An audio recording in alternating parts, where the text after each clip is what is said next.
Hi guys, I'm Renee Harris, and I was told to just start recording my voice. Spirit's calling me to do that, so that's what I'm doing. I'm at the park. There's another breed of geese that I've never seen too much before here. Aren't they gorgeous? Look at this pond. I'm at the park. Just decided to go for a walk. But I thought I'd just share a little bit of my spiritual journey. I've been all around the United States, the southern end, from Missouri down. As a little kid, my dad was pretty unstable, so we traveled all over the place. I think while I was young, the longest I stayed in a school was about a year. I've always known there to be something greater. I've always felt like there was a spiritual in-tuneness, but I didn't even know any kind of language per se. It was always a feeling and a knowing. I'd always look up at the stars. I always felt like I was never really a part of anything, like I belonged. And so right away when I was young, I would say probably 3 and up, maybe even 5 and up, you know, because that's what I remember the most of, and I really don't even remember much now. I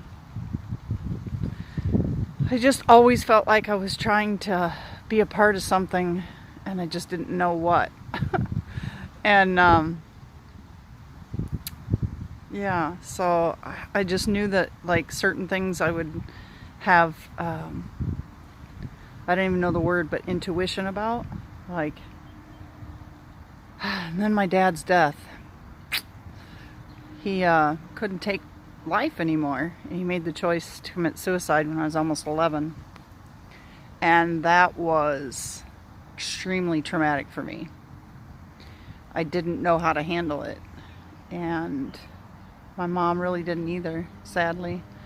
She did the best she could. I did the best I could. I never, ever really dealt with it. Didn't know how. And I refused to go to counseling. I refused a lot of different things. And there was a reason for all those choices. But nonetheless, I refused to get any help. And then my life started reflecting on not dealing with that one trauma, which led to several others. And when I hit, I'd say, my teen years, I began to just start beating myself up. Anorexia, bulimia. Did that for a few years and hopped into a relationship. Had kids really young. Got out of high school immediately, got married. Didn't involve my mom with that. Just started making these choices, and all of my choices have led me to where I'm at today. There's nothing now that I would take back.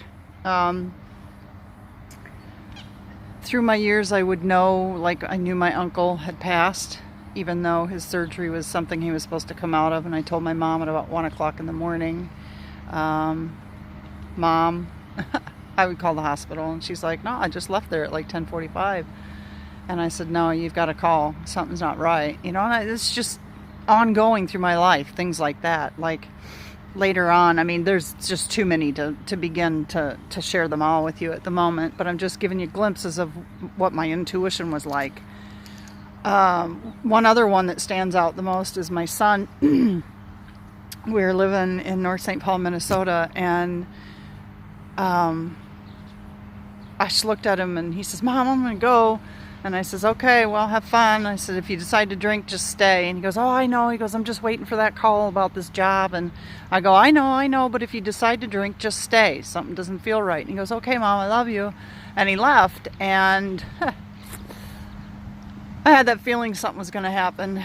And I just let it go. Of course, what do? You know, you just hope that they make a right choice. And he did not choose to stay, and he drank an awful lot, and he got into a car accident with this not brand new car, but to him it was a new car that he just purchased actually, not even a week prior.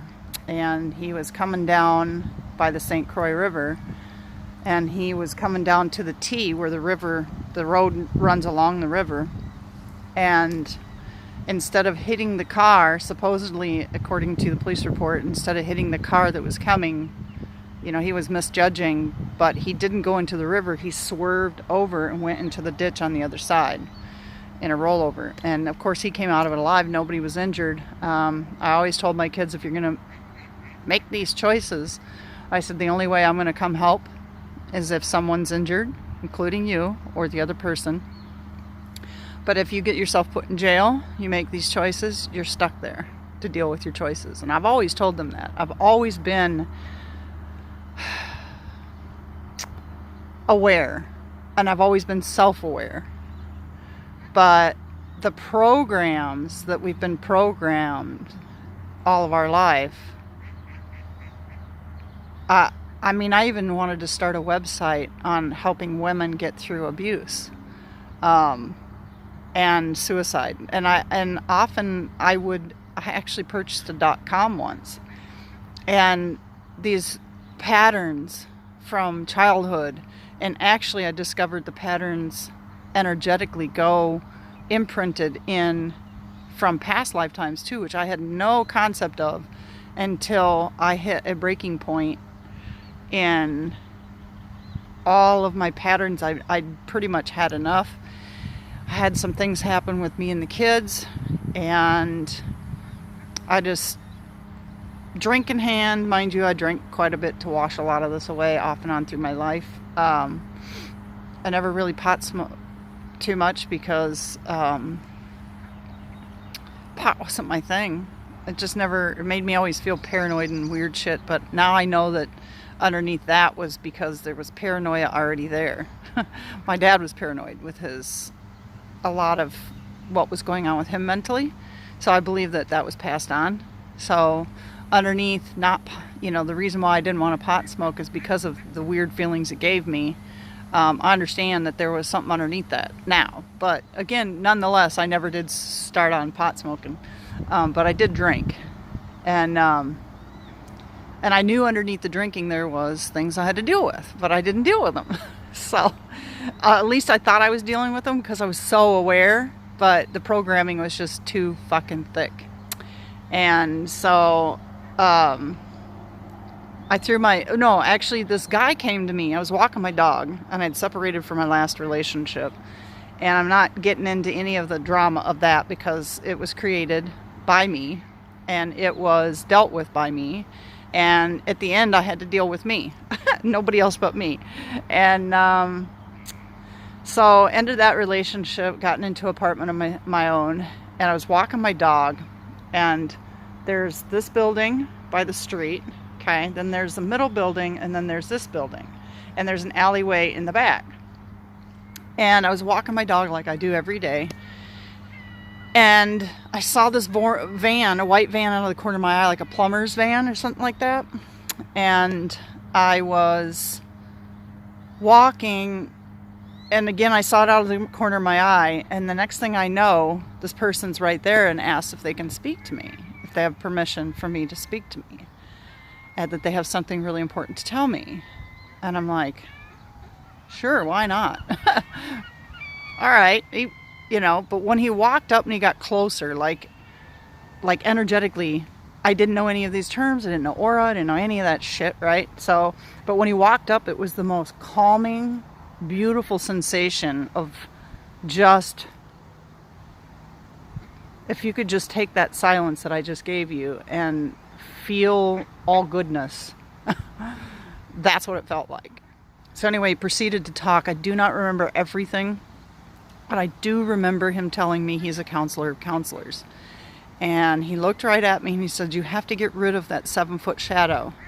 And he pointed to the left of me, which would have been my right. And I began internally, my ego's like freaking out, going, oh my God, I got like demons and all sorts of shit, right? Because I didn't know anything to do with shadow or shadow work or any of this shit, right? And I go, oh, who is it? He goes, well, I don't know. He goes, and I can't tell you. He goes, that's just something you have to get rid of. And he goes, you're going to be okay. He goes, it's just got to go.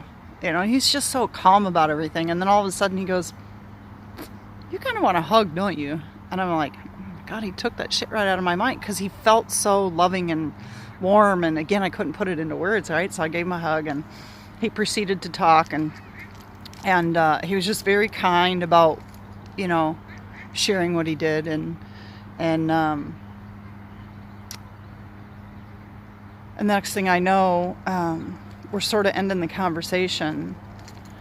And again, those are the one things that stuck out, was that shadow of what my remembrance was supposed to be at that time. And so, but I didn't realize the whole time either that my dog, who just loves people and would be all over him, like jump on him and all sorts of things, he didn't. He sat there the whole time. Now, I didn't even remember how long it was, because the time didn't seem to exist at that time. It was really just a surreal experience. And we ended the conversation, and before we walked away, he was just sending me off with lots of love, and he goes, you want another hug, don't you? And I went, oh my God, this guy's like reading my damn mind. What the fuck? So I go, yeah. And then so I gave him a big hug, and again, my dog's calm this whole time, and I didn't realize it until I got home. But anyway, as we parted ways, now mind you, from where we were would be like from here to those bushes right there, okay, where his van would have been. So we turn away, and there's a lamppost on my way back to my apartment building, which I was not far from. And as soon as I stepped so far away, he turned around and he goes, hey, and by the way, if you get really dizzy, you might get really dizzy when you pull out of my aura. And I think he did use the word aura, but he says when you get out of yeah, he did say aura. He goes, you might feel dizzy, so maybe go over to that pole and just, take a deep breath and you'll be fine. And I was like, yeah, okay, whatever. So I walk out, and it was almost like I was something, like I felt a yank. That's the only other words, like yanked out. It's like, or sucked out maybe.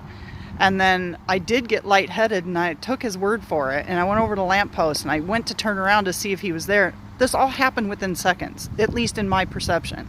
I turn around, he's nowhere to be seen. And in my perception at that very moment, he still should have been walking to the van, which is that far away. Because us walking and parting, we would have walked the same distance, and I was closer to my back door and that pole than he was the van. So anyway, nonetheless, he also did state as I got pulled out of his aura that I might cry an hour or so later. And I was questioning it.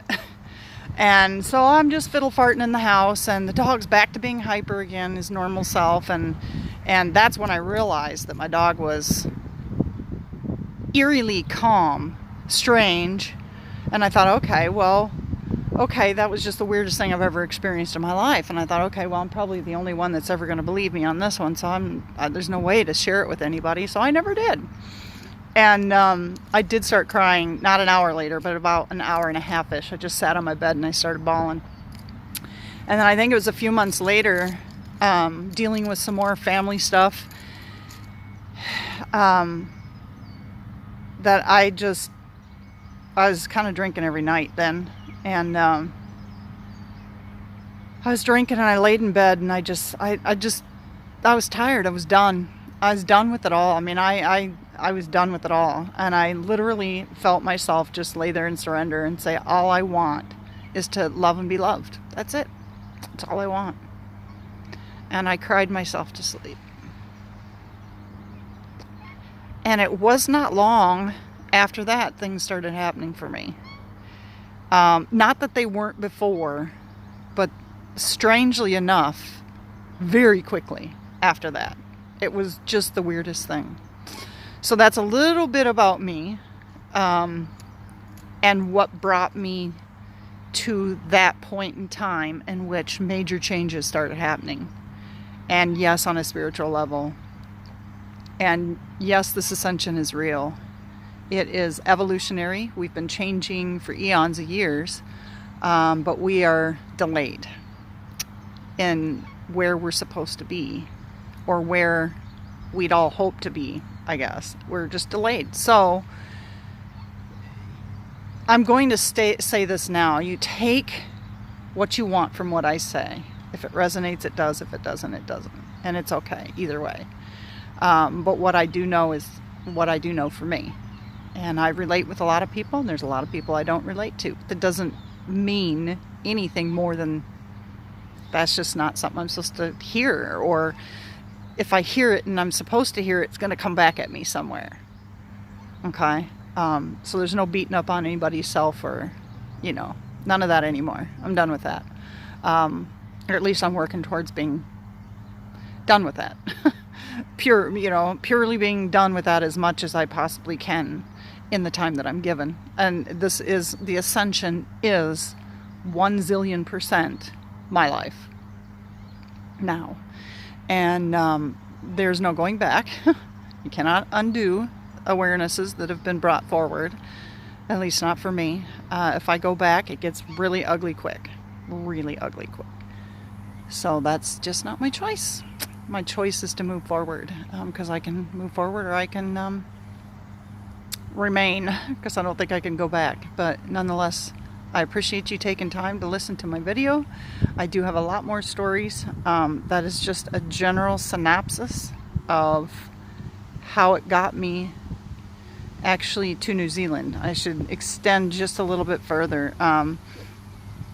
So not long after that, I had become friends with a friend in Tennessee, and she was friends with a girlfriend from here.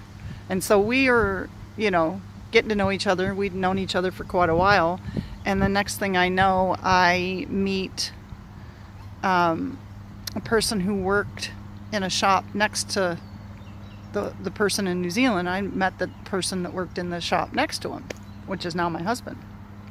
And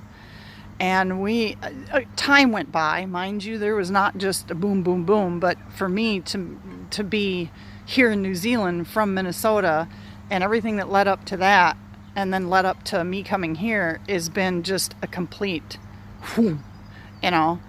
never in my mind. I've always wanted to go to Australia, but never in my mind did I ever think that it would be here. But I see why now. I see clearly now. You know that song? I can't sing. I see clearly now. The rain is gone. It's gone. So, anyway, sending just infinite love, because that's what we all need, and that's what we all want, is to love and be loved. And it starts here, right here.